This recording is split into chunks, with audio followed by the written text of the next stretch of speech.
So our first talk today is by Professor Antonio Lopez. Professor Antonio Lopez is a principal investigator of the Autonomous Driving Lab of the Computer Vision Center at University of Autónoma de Barcelona. He also has a 10-year position as an associate professor of computer science at UAB. Antonio has a long trajectory of carrying research at the intersection of computer vision, computer graphics, machine learning, driver assistance systems, and autonomous driving. And Antonio has been deeply involved in the creation of, as we might all know, Cynthia dataset and as well as the Carla simulator, both democratizing autonomous driving research. And he's actively working on hand-on-hand with the industry partners to bring state-of-the-art techniques to the field of autonomous driving. Currently, Antonio is granted by the Catalan ICREA Academia program. With that, I'd like to welcome Antonio to share his screen. Hello. Hi. I guess you can see me, right? Yep. Okay. Then thank you very much for the introduction. I will try to share my screen. Let's see. No, I think I have to follow another protocol. Where is this? Here, then here, and now. Okay, do you see my slides? Yeah. Okay, perfect. Then I will put some light, sorry, because it's relatively dark room. Okay, that's better. Okay, thank you for the invitation. And thank you everybody for being there. I don't know you, I guess you are in many times in the world. So for some of you, good morning, good evening. So anyway, thank you for being there.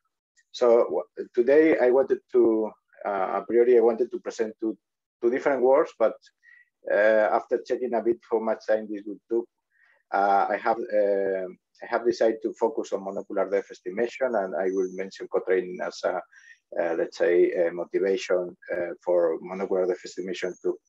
So the work I'm going to present today is already available in archives and some months ago, and probably a new version is coming up in a few weeks. And it's a joint work with people that was in Huawei Munich, and in particular led by my PhD student Akhil Gurrami. So probably some of you know that we are especially interested in understanding what end-to-end driving can do for autonomous driving. In end-to-end driving, you know that you only have input images, for instance, or input data, and then you train a neural network that is able to give you the output directly to command the car. And in particular, we were working in neural networks that were able to accept high-level commands for navigation, like turn left, right, or follow a straight line in the next intersection. In this context, one of the things that we were checking is that it turns out that combining not only RGB images appearance, but also depth estimation as input data can help to improve the driving behavior of these models. And this is why we are especially interested for this topic in monocular depth estimation, because we don't, of course you can use LiDAR, radar, and so on, but since we are a computer vision center, we like to see if we can do it all with a single sensor, with the camera, the appearance and the depth estimation, both things. So this motivates us to research in this topic, but also in a more traditional setting where you have the usual pipeline of modules of perception, planning and control, and so on and so forth. In this case, we are also interested because we think that self-labeling is a very important topic here, because at the end, everything is data-driven, and then we are also focusing on self-labeling data for posterior training tasks.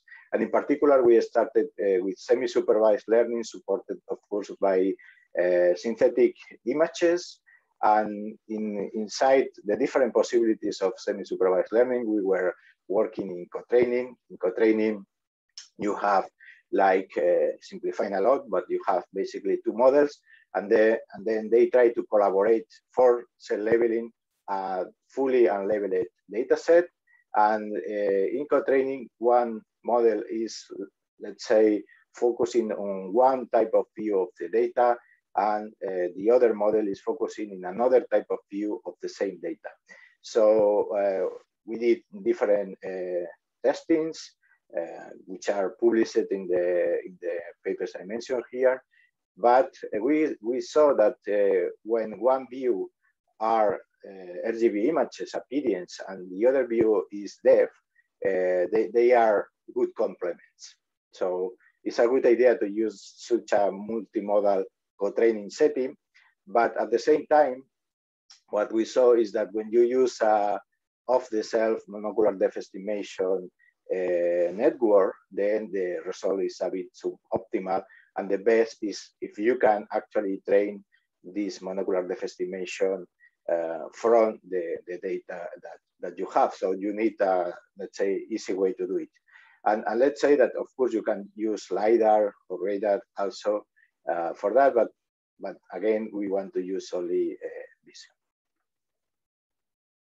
So with all this, we came to monocular depth estimation, but not in any way. We wanted to do it focusing on a very specific setting, which is the setting where we do not have any kind of real-world depth supervision. So we don't have LiDAR, we don't have radar, we don't have the stereo. And we do have sequences of images from the real world, so that we can rely on the structure from motion ideas to provide depth self-supervision, and also supervision from the zeta buffer of synthetic images. So our goal is to train a neural network with monocular depth estimation, by virtual world supervision and structure from motion self-supervision. We know that structure from motion self-supervision has demonstrated to be an effective strategy, but it has potential problems like camouflage due to motion. So objects moving as the camera may not be well distinguished from background. Maybe there are visibility changes that are problematic, like occlusion changes, null-inversion surfaces, lack of texture, and of course you have the issue of the scale ambiguity.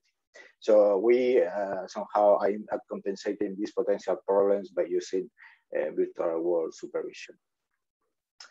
So let's say that psi is our neural network that with weights to learn theta, and then X is the input RGB image, and D is the output depth map. So let's say that graphically, we can show what is the input for the training process, which is, let me use the pointer, which is on the one hand, sequences of real world images, and on the other hand, in this case, these sequences do not have any kind of supervision. And on the other hand, we have virtual images that have depth supervision, but we can also have, as you know, semantic supervision, because we have all this information for free in the simulator. So with all this information, we want to obtain the zeta, the optimal zeta that are the weights of our neural network.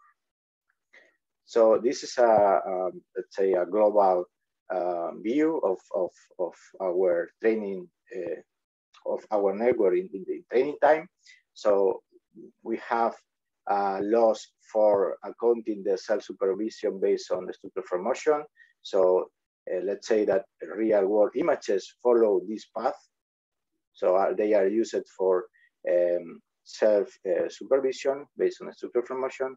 Then we have also the virtual images that follow this other path, where we use the depth supervision from the zeta buffer for a supervised loss based on the virtual world, but also to create a mask, also with the help of semantics, so that we can, let's say, for instance, say that We are not interested in objects that are, or information that is very far away, or that maybe we want to give more weight to the dynamic objects than to the background, etc. But finally, we also need unsupervised domain annotation technique. We were trying several of them, for instance, trying to approach the appearance of virtual and real images based on GANs. But at the end of the day, after fighting, the simplest and more effective manner of doing that was to use the idea of gradient reversal layer, where actually what you do is to, let's say, try to make invariant depth features in the bottleneck of this encoder. Okay, so quickly, just to mention that for self-supervised loss, we are following the MonoDEVS2 paper. So there are, this is something that we can check in the literature, and we are just using a structure from motion basically as they do. Then for the supervision, we are using an L1 loss between the estimated depth and the supervised depth. So the one coming from the zeta buffer, weighted by the mass that I was mentioning before. So in this case, what we are actually doing is what I said of setting to not relevant the things that are very far away and giving double weight to dynamic objects and to background. And as I said, for the domain annotation, we have an additional loss where we have to, let's say that we have a classifier that tries to figure out from what domain the features in this bottleneck are coming from, either from the real or the virtual. And this is acting as an adversarial task to the fact of having here domain invariant features in the bottleneck. So this is also the standard procedure from this paper I mentioned, the unsupervised domain annotation by backpropagation. And the good thing is that the gradient reversal layer don't have additional parameters. It's a parameter-free method where in the forward pass is just acting as the identity, and in the backward pass is just reversing the gradient direction during training time. And it's just one layer that you put here, let's say, to connect the bottleneck encoded with the domain classifier. So finally, in training time, we do an additional post-processing because from the training of the neural network, we don't have an estimation that is right in terms of absolute scale. We need an additional parameter, one scalar number, to scale the output of the neural network. So to perform this kind of operation here. And I'm not going to enter in detail here, but basically we do it based on the synthetic data as a post-processing during training. But there are other alternatives. People in the Toyota Research Institute is using the ego speed of the car, and I think this is also a good idea. So it's a bit, doesn't matter how you do it, but you need to obtain such a global scaling. And this number is later used always in testing time. You don't have to recalibrate it.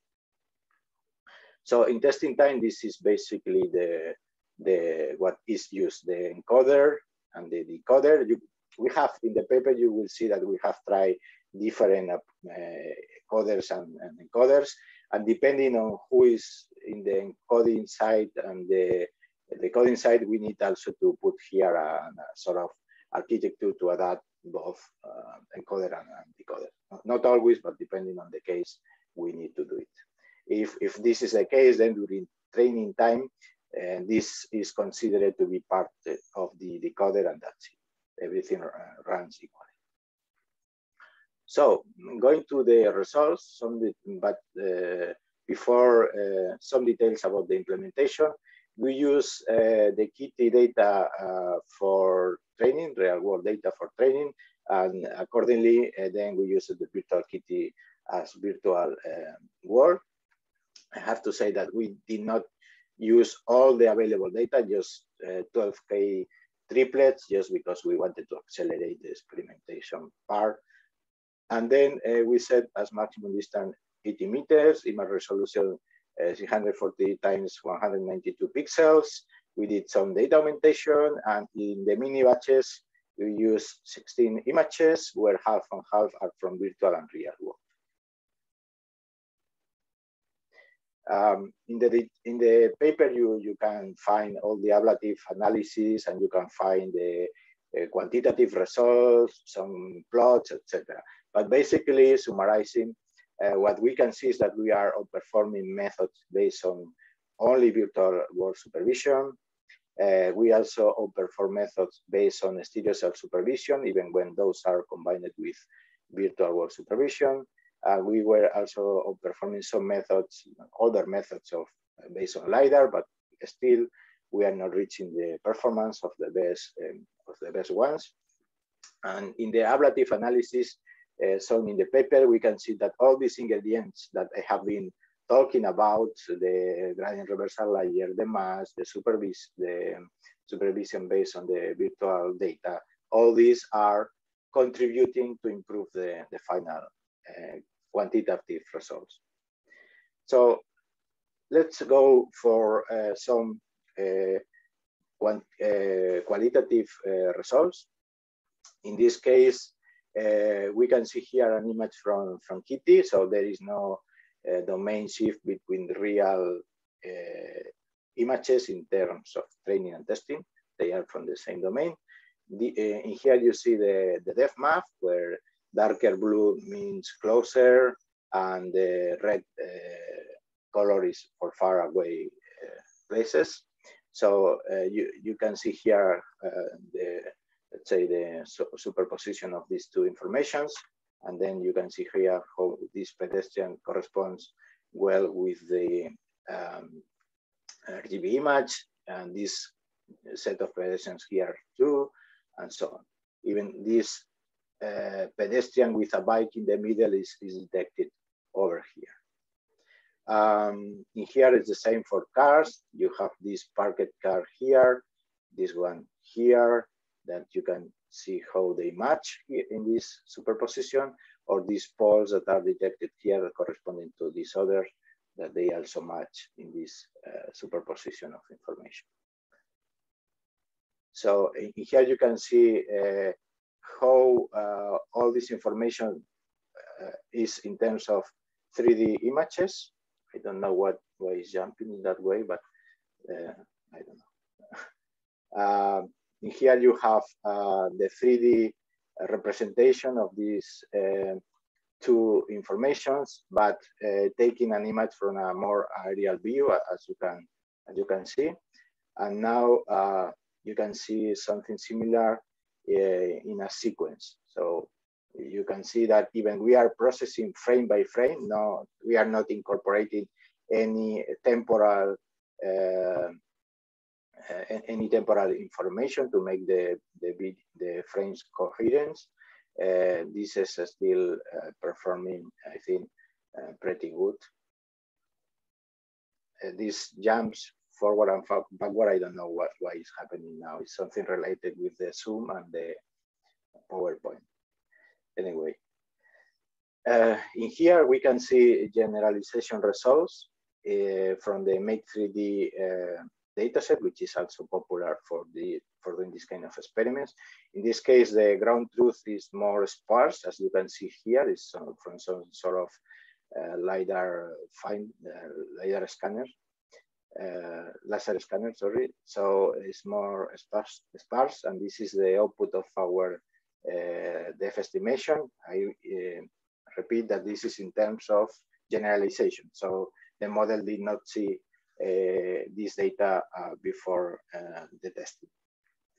So here is the same, but with more detail. You can see how this pole here it matches well with the RGB. This car here also, the background, the house in the background also, you can see it here more in greenish. and you can see the tree, the poles, how they match. And in this case, I like it particularly because you have here let's say the trees in the first plane, let's say, and the trees here, and in the background you see other trees, but that are far away, as you can see in the RGB image. And this is also about generalization, in this case, in cityscapes. So the difference is that you see that in the previous cases, the views are very different from the training set, and because the training set was kitty data. But in here, they are more similar from the point of view that they are, let's say, also taking on board a beaker. And in here, you can see the same, but more with a more close look. You can see that the head of the pedestrian here is not well detected. So if we were doing a quantitative evaluation in this data, which is not the case, but if we were doing it, of course, these errors here will introduce a lot of error in the metric that you use, whatever metric, I guess. But I don't know if this is really a problem for actual driving, because if you detect, for instance, with semantic segmentation, these pedestrians, and you still are able to detect most of the body of the pedestrian, you will have anyway the depth information for avoiding them. Okay, moving to a more crazy test. In this case, we wanted to see what happened if we just, let's say, test our MonoDEVS model in data which was captured from a GoPro, and for some other reasons, at this time we compressed a lot this data. And for us, it was very surprising to see two things. The first thing was that, I don't know if you can see it here, but there is a dog. And I think in the training set of Kitty, there are no dogs, but still it was possible to basically, you see, capturing here an obstacle that was related to the dog. And this was really surprising for me, because I don't think that in the Kitty dataset are dogs, or at least there are not enough to be, you know, a significant pattern. But on the same time, in this case, probably there is an underrepresentation of this kind of barrier in the dataset, because it's not seen at all. You see it here, but the MonoDEVS is not able to see it. You see, it's not possible to be detected. But let's see that if we move the barrier, you know, you open it, then it's detected, because I guess there are more examples of this kind in the training set. Okay, this was a bit extreme. Then what we did next is to, again, use the GoPro images, but without any compression. And in this case, this is what we obtained by just generalization, just applying the model that was trained in the Kitty data. But if you, because it's easy to do it, we only need the image sequences are captured by the GoPro. If you train the model with these sequences, and in this case also with Virtual Kitty, then you can see how the results are more accurate. You can see here clearly this fence, the car, these traffic signs here, this small vehicle here, the fence again here, the border, so on and so forth. So you can see more detail here. You can see that this border is this border here, between the road and the river. And this is a very important thing, because actually this is related to a project that we on autonomous driving, that we have to run in a very narrow road in the mountain that we are starting to simulate now in Carla. So in the near future, rather than using Virtual Kitty as virtual data to train this model, we will use images from Carla, but it's not yet ready. But the point is that we need a lot of accuracy to, you know, not go into the river with the autonomous car. And okay, I think that's all. So we can go for the conclusions. And in conclusion, we think that the MonoDEVS is an effective and practical framework to train monocular depth estimation architectures. We think also that the accuracy is close to LiDAR supervision without using any kind of active sensor or stereo. And I think still, of course, you need the virtual data, but in practice, at least in our case, you need this data anyway for other things like maybe training, but also validation of algorithms, validation of models, validation of a pipeline of autonomous driving. So the virtual data will be there because you will need some simulation. And as I said, we are going to use this in a real project of autonomous driving. And I would like to say also that after working for some time in this monocular depth estimation context, I'm not totally convinced about the correlation between the metrics that you see in the papers and for reporting accuracy and the usefulness of a given model for actual driving. This is something that I think is still missing. And currently, if you are interested, you can get the MonoDEVS in the GitHub of my student Akil. He has prepared everything there to be used by anyone that needs to try these things. And that's all. Thank you very much. Thank you for the great talk, Antonio. We can take some questions. Does anybody have questions?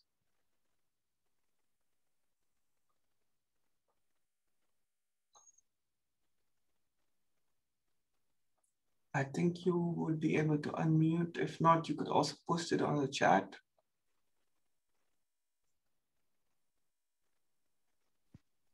Maybe in the meantime, maybe I have a question. In the first part that you were talking about the code training, I was curious if you also use the uncertainty between one or either of the modalities. Here, I mean, depth and RGB that you were using to then decide or weight the predictions from each of the modalities, maybe? Yes, basically, we're at this point we were using the, if I remember well, because this was some time ago, I think we were using directly the confidence from the object detectors. Mm-hmm. But the reason is that, of course, you can approach this in many ways, but at this point, what we want to do is to treat any object detector or any semantic cementator as a black box. So we don't want to take one and then modify the loss or whatever. We want to use it as a black box to make a, let's say, a semi-supervised learning more generic, not depending on the specific model that you are training. And what happened also is that when you start to do this, there are many small questions that arise, and probably at that point we were putting more interest in some of these questions and in others, and we will need to keep doing new things with this kind of mechanism. So I'm not totally sure if we did the final thing that we wanted to do, but at least we were using the confidence of the detectors in this case. Okay, thank you. I think we can take more questions.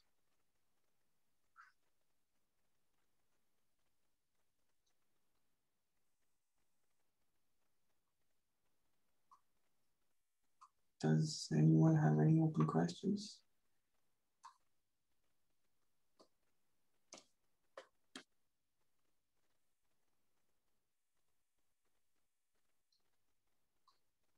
If not, maybe I have another question. You mentioned something very interesting in the last slide, that you're not really sure if these metrics are really needed for autonomous driving. I think this is something that as a roboticist, I've been thinking about this for a long time, if for many of our perception tasks, right? So we, does all of these metrics really in the end matter for driving? Yeah. So, this is a general thing with many perception tasks, right? We evaluate them with metrics, and then in the end, we don't evaluate them for how our tasks that we care about. These algorithms helping. Let me say why I say this for different reasons. The first one is that when I came to this topic with my student, for me it's very difficult. I know that this is what everybody is doing, but to have here 0.108 or 0.104 and saying that this is better than this. This is what everybody does. We do now, but I don't know if this makes any sense, to be honest. I don't know even what means this difference, you know? I don't know, but indeed you want to have the proper numbers, the lower the better, in some cases the higher the better in others. And of course, in here, if it says 5, you know that this is a very bad method. But after some point, fighting in the decimals, I'm not sure if this makes any sense. I know that you have to do it because you want to publish the papers and so on, but I don't know if this makes sense. Then, of course, if you go to some of the examples that I put, where is this? Here, for instance. This in the metrics, this kind of thing will be a very large error, because maybe, let me say that this is 10 meters distance and the background is I don't know, 60. So in here in the head of this guy and this one, you have errors of I don't know, 40 meters.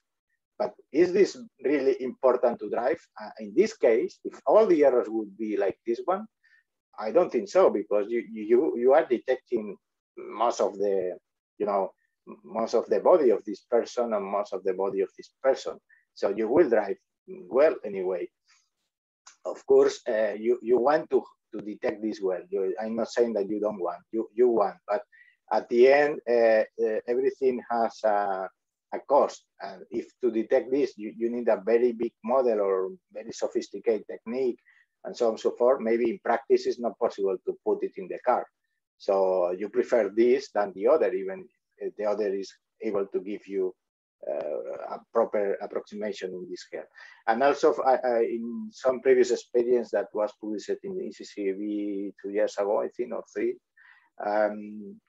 we were shown with my student Felipe that when you are doing end-to-end driving, good models on estimating the, for instance, the steering angle don't necessarily mean that they drive better. There is not a correlation, because one thing is done in open loop and the other thing is done in closed loop. So they are not totally well correlated always. Okay, thank you.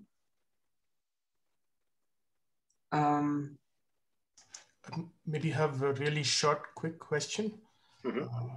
Hi, Antonio, this is Ravi. Hi.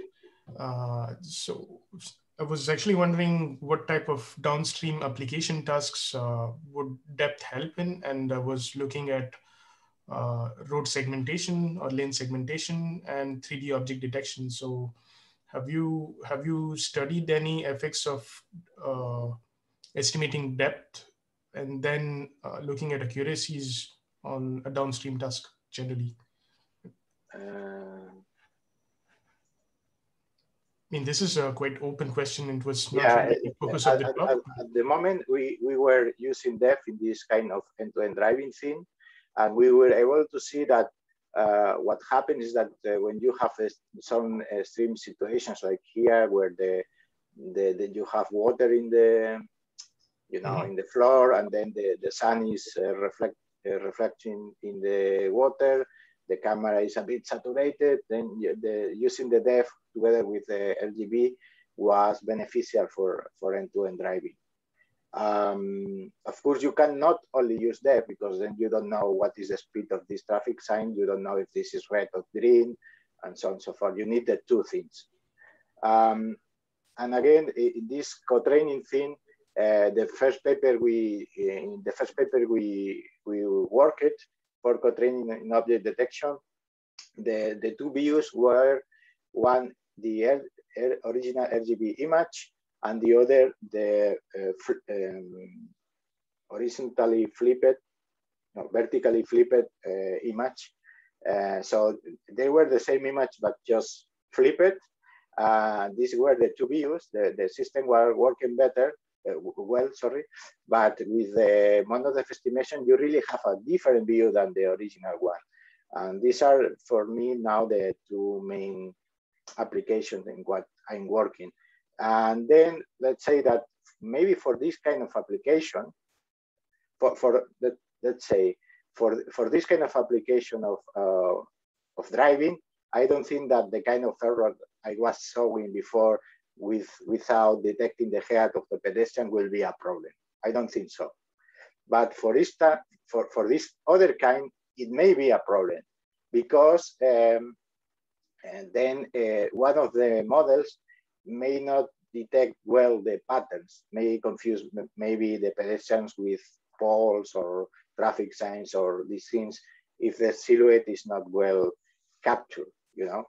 But in this case, the difference is that while the previous application, the end-to-end driving, is something that you have to do in testing time, in real time, this other application is something offline. It's for self-annotating data. So you can, if you want, you can spend more time in, of course, you want to do it faster also, but the faster as possible, but you don't need actually real time, or you can use much more hardware to make it real time than inside the car.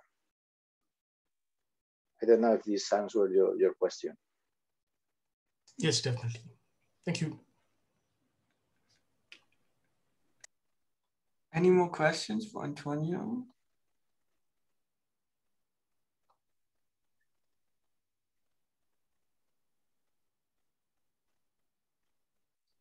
If not, I'd like to thank you, Antonio, for the great talk and for the very engaging discussions. You're welcome. Thanks you. I guess we can move on to the next speaker. Yes, let me stop sharing 1 second.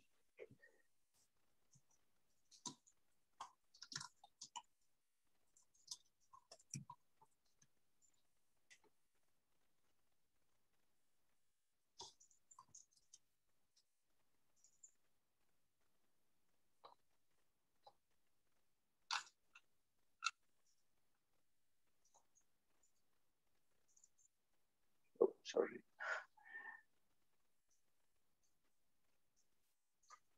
Sorry, I'm not so familiar with Zoom. I use another.